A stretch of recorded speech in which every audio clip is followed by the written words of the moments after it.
Okay, don't be shy. You only have me for, what, 15 or 20 minutes? So at this rate, we're going to be done in 1 second. No questions? Got a question? Yes, please. What do you think of Sri Lanka so far? Yeah, so far, great. You know, I got here at 4 a.m. and very pleasant welcome at the airport. I was surprised how many people were there to meet me. When I travel and get to places at those early hours of the morning, normally maybe there's one person. There's like 25 people to say hello to me. It was great. Because I traveled alone the whole way, so when I saw everyone there waiting for me, it was nice to be able to talk to people. And so it was fun. And I've only seen Sri Lanka from the window of my hotel, which is normal. It looks nice. I wish I had more time. But we finish our show tonight and we're back to the airport for a red eye. So it's a shame. But hopefully this will be the first of many occasions here. And this will be like an appetizer that looks delicious. And then I'm waiting for the main course next time.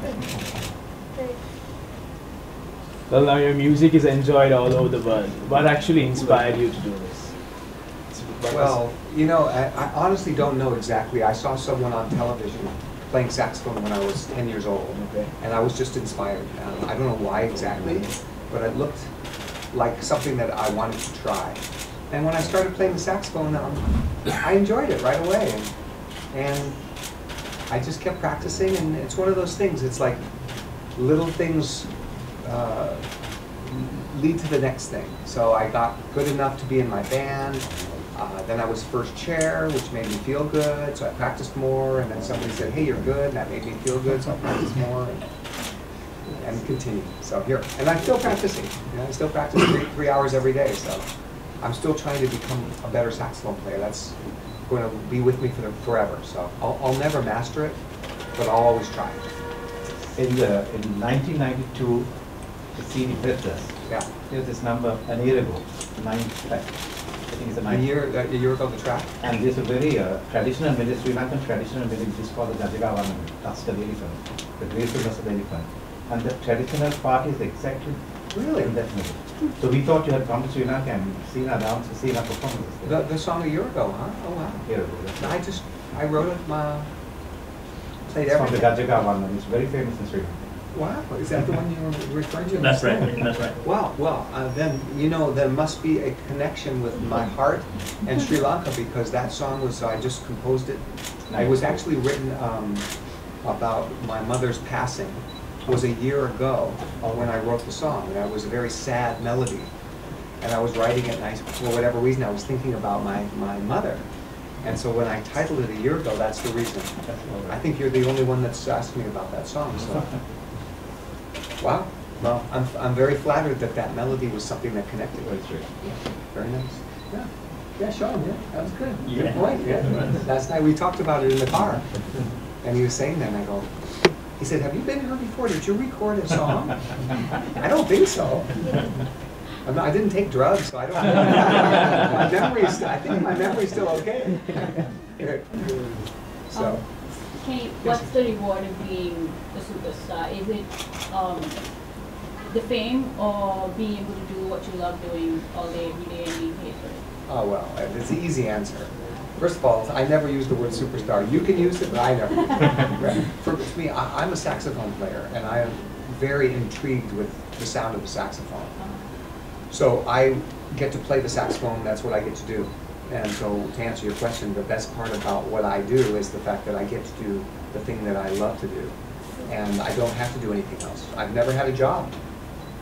Never had a job. I mean, I don't know how lucky I can be. I've only played the saxophone. For some reason, people pay me to play it. So I'll keep playing. You know, you can go back on your life and look at all the mistakes.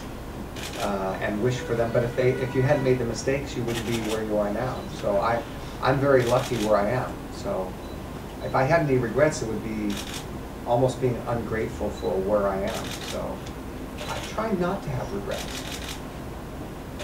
But I'm a human being. We all have regrets. But but I try not to. Well, talking about your Guinness World Record in 1997, yes. So the longest note ever played on stage. Are you attempting to break your own record? I'm going to break it tonight. The concert tonight will be 2 hours. The first hour is one note.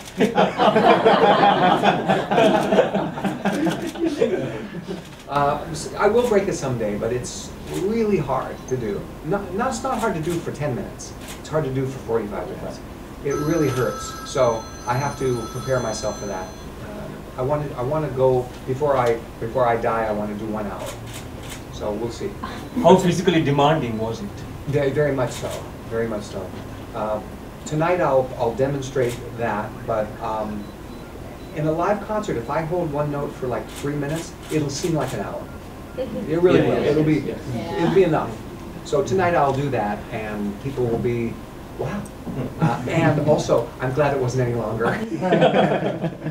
It's boring, you know. One note. Apart from music, what are your other interests? Oh gosh.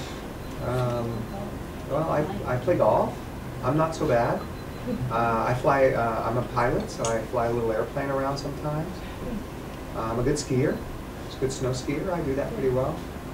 I like going to movies. I like to cook. I'm getting pretty good. I like building things. Like I can build some tables, and things like that. So I'm a very curious person. I like to do lots of things. Yeah, I like tools. So if I have a tool and I like to do something with it. I exercise a lot.